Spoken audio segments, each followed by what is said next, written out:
Torej, končno smo naredili en velik in odločen korak k temu, da v Sloveniji dobimo novo vlado. Jaz verjamem in želim si, da bodo ti koraki sledili temu, naslednji odločni koraki in da v relativno kratkem času Slovenija dobi novo operativno vlado, ki jo tako potrebujemo.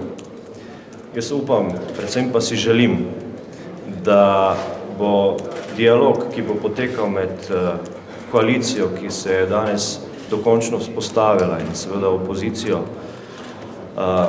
da bo kulturen, da bo strpen in da bomo našli neki način sodelovanja, ki bo tako potreben za to, da bomo ključne izzive, ki so pred nami, na nek način prebrodili. Jaz bi zaželel vsem nam skupaj, sam sebi, koaliciji in vsem nam vse dobro, ker če bo seveda koalicija delala dobro, bo tudi Sloveniji dobro in sam sem prepričan v to, da bo temu tako. Hvala lepa.